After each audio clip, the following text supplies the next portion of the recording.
Good morning dear parents and students. मैं Mushtaq Khan sir, emerald heights international academy, Piran Pirol Sanawad. मेरे इस YouTube channel पर आप सभी लोगों का स्वागत है। और इस यूट्यूब चैनल पर आपको अपने एजुकेशंस, कैरियर और आज की टेक्नोलॉजी के रिलेटेड में, आज के एजुकेशंस के रिलेटेड में, आज की टेक्नोलॉजी के रिलेटेड में आपको ऐसी ऐसी जानकारी मिलेगी जिसमें शायद आपने कभी यूट्यूब चैनलों पर भी नहीं देखी होगी। क्योंकि एक प्रॉपर वे में नॉलेज नहीं होने की वजह से कई जानकारियाँ अधूरी रह जाती है। मैं ये सारी जानकारी आप तक पूरी तरह से प्रोवाइड करने जा रहा हूँ। मेरे इस यूट्यूब चैनल को आप सब्सक्राइब करें, लाइक करें और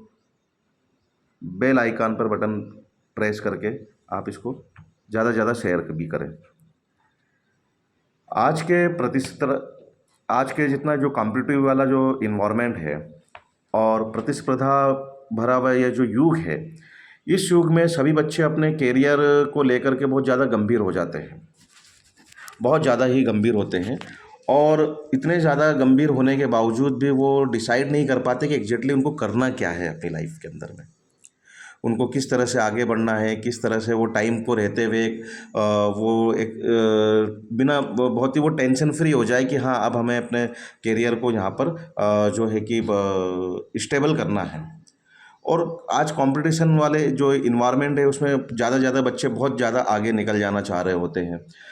तो इसीलिए वो काफ़ी कम उम्र से ही पहले से ही सोच लेते हैं कि आज हमको करना क्या एग्जैक्टली, हम आगे कितना निकल सकते हैं, आगे हमको कितना निकलना है, इस बारे में वो सारी की सारी इन्फॉर्मेशन पहले से ही वो ले लेते हैं।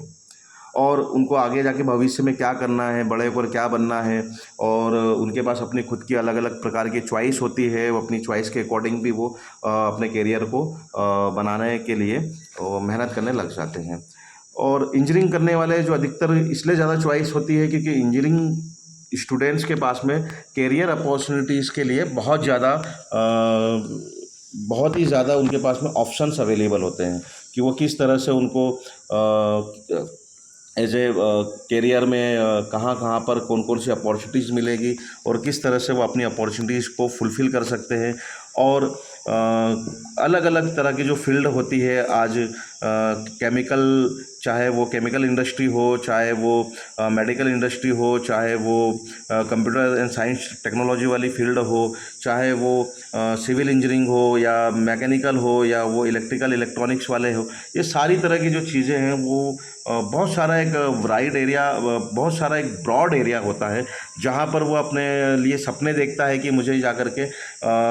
एज ए स्कूल के दौरान में या स्कूली शिक्षा जो हो रही है इसके साथ साथ में मुझे ये चीज़ करना चाहिए आगे जा कर के। तो अभी हम इसमें यहाँ पर अभी जो बात करने वाले हैं, हम ये बात करेंगे कि अधिकतर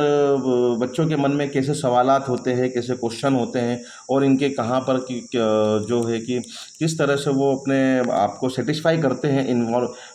इंफॉर्मेशंस के द्वारा कि इंजीनियर क्या काम करता है, इंजीनियर कैसे बनते हैं, कहाँ से इंजीनियरिंग की पढ़ाई करें, कितने तरह के इंजीनियर्स होते हैं। और जो अलग अलग इंजीनियर्स है, सिविल इंजीनियर है, इलेक्ट्रॉनिक इंजीनियर है, कंप्यूटर साइंस इंजीनियर है, सॉफ्टवेयर इंजीनियर है, मैकेनिकल इंजीनियर है, एयरक्राफ्ट इंजीनियर है या केमिकल इंजीनियर है, या जो जिस तरह के भी इंजीनियरिंग फील्ड में जाना चाह रहे हैं, बायोमेडिकल इंजीनियर हैं, तो वो कहाँ पर कैसे बने, किस तरह से बने, कहाँ के संस्थानों का चयन करें जहाँ से उनको प्लेसमेंट भी अच्छा मिले और वहाँ अपनी पढ़ाई को पूरी कर पाए। फिर 10वीं के बाद में इंजीनियर कैसे बने, 12वीं के बाद में इंजीनियर कैसे बने,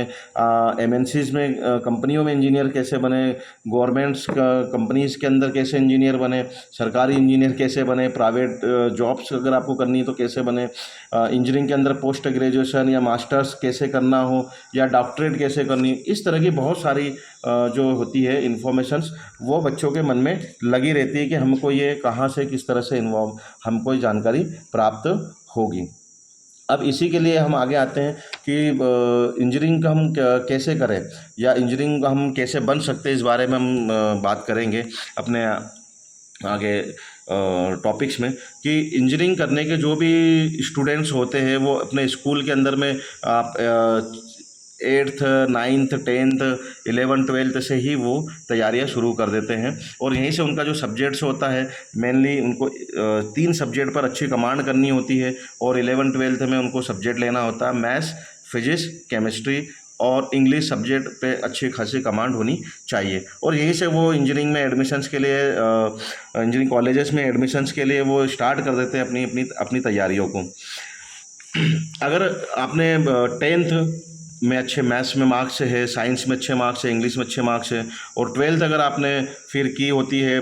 मैथ्स और फिजिक्स और केमिस्ट्री सब्जेक्ट को लेकर के, तो आप आगे जा कर के इंजीनियरिंग इंट्रेंस एग्जामिनेशन दे सकते हैं या इंजीनियरिंग कॉलेजेस में एडमिशन भी ले सकते हैं। तो आपको इंजीनियर कैसे बन सकते हैं, इस बारे में हम आगे बात करते हैं कि इंजीनियरिंग बनने के लिए सबसे ज़्यादा इम्पोर्टेंट ये है कि आपका 12th क्लास में, अगर आपको ग्रेजुएशन में जाना हो, क्योंकि 10th के बाद में तो पॉलिटेक्निक कॉलेज में एडमिशन मिल जाता है, लेकिन अगर आपको ग्रेजुएशन प्रोग्राम बीटेक में जाना है या आर्क वाले प्रोग्राम में जाना है या बैचलर या ग्रेजुएशन वाले प्रोग्रामों में जाना है, तो आपको उसके लिए 12th पास होना ज़रूरी है। 11th और 12th में आपका सब्जेक्ट होना चाहिए मैथ्स, साइंस और साइंस के अंदर फिजिक्स केमिस्ट्री। मैथ्स, फिजिक्स और केमिस्ट्री ये आपकी हो, इतना या साइंस स्ट्रीम हो आपकी, तभी आप इंजीनियरिंग कॉलेज के अंदर में एडमिशन ले सकते हैं। हमारे भारत के में इंजीनियरिंग कॉलेज में जो सबसे टॉप मोस्ट कॉलेजेस होते हैं, जैसे कि IIT है, BIT है और NIT जैसे कॉलेजेस है, ये बड़े बड़े संस्थान हैं जो कि पूरे वर्ल्ड में मान्यता प्राप्त है। पूरे वर्ल्ड में ये अच्छी खासी इनकी शाख है। और ये इंजीनियरिंग में कॉलेजेस में ये बच्चों को एडमिशन्स के लिए ये एडमिशन्स कॉम्पिटिटिव एग्ज़ाम के द्वारा ये एडमिशन्स देते हैं। और इंजीनियरिंग कॉलेजेस में एडमिशन्स के लिए आपको पूरे ऑल ओवर इंडिया लेवल पे या स्टेट लेवल पे या इंस्टीट्यूशनल या यूनिवर्सिटी लेवल पर एग्जामिनेशन को देना होता है। जैसे इम्पोर्टेंट मुख्य रूप से ये है कि JEE मेंस है, JEE एडवांस है, गेट है, बिटसेट है, CMAT है, WB-JEE है, COM-DK, UGT एग्जामिनेशंस है। ये इस तरह की प्रवेश परीक्षाएं हैं, इंट्रेंस एग्जामिनेशंस है, जो कि आप इनको दे करके पास करना होता है। इन पर अच्छी रैंक लानी होती है, अच्छी रैंक के अनुसार आपको कॉलेज मिल जाएगा, कॉलेज का आवंटन हो जाता है। और मुख्य रूप से 3 साल का पॉलिटेक्निक डिप्लोमा कोर्स होता है और 4 साल का BE BTech वाले प्रोग्राम होते हैं, ग्रेजुएशन प्रोग्राम होते हैं। इसको आप अच्छे तरह के अच्छे परसेंटेज से क्लियर करते हैं, सफलतापूर्वक हर सेमेस्टर को पास करते हैं, तो आपको इंजीनियरिंग की डिग्री मिल जाती है और आप इंजीनियर बन जाते हैं। फिर इसके अलावा AMI जो आपका दिल्ली इंस्टीट्यूशंस है, membership associate membership of Indian engineers का इंस्टीट्यूशंस है, जहाँ से भी आप अपनी इंजीनियरिंग को कर सकते हैं, है ना। इसके अलावा आप जो भी अलग जो डिपार्टमेंट्स हैं, उनमें डिपार्टमेंट पे अपने डिग्री के आधार पर अप्लाई करके आप वहाँ पर एज ए इंजीनियर वर्क कर सकते हैं। जिस भी डिपार्टमेंट में आपको काम करना हो, वहाँ पर आप अपनी डिग्री के आधार पर काम कर सकते हैं। इंजीनियरिंग लोगों को एक्चुअली में होता ही है कि बहुत ही ज़्यादा लाभ पहुंचाने वाली फील्ड होती है। जैसे कि वैज्ञानिक वाला नज़रिया होता है, उसमें कुछ गणितीय सिद्धांत होते हैं, किसी चीज़ को भी बनाना आपको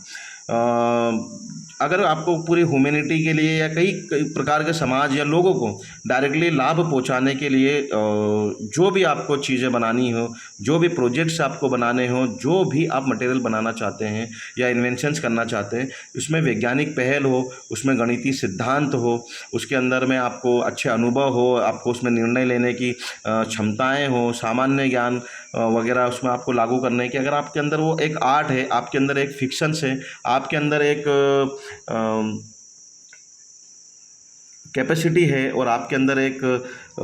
योग्यता है,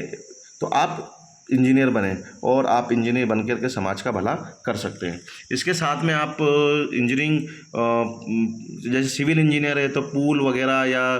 बायोमेडिकल इंजीनियर है या केमिकल इंजीनियर्स तो मेडिकल फील्ड या फार्मास्यूटिकल इंडस्ट्री के लिए भी, या जो मेडिकल इक्विपमेंट्स होते हैं, इन इक्विपमेंट्स के लिए भी वो बड़े पैमाने पर उपकरण तैयार करता है, सुरक्षा प्रणालियाँ तैयार करता है, इसमें मदद मिलती है और काफ़ी कुछ नए नए तकनीकी उत्पाद बनाता है, प्रणालियाँ बनाता है, नए नए प्रोडक्ट बनाता है, जो आपको डेली जो आवश्यकताएं हैं, इन डेली आवश्यकताओं को फुलफ़िल करते हैं। इसके अलावा आगे के टॉपिक के लिए मैं अगले वीडियो में हम लोग आगे कंटिन्यू करते हैं। जय हिंद, जय भारत।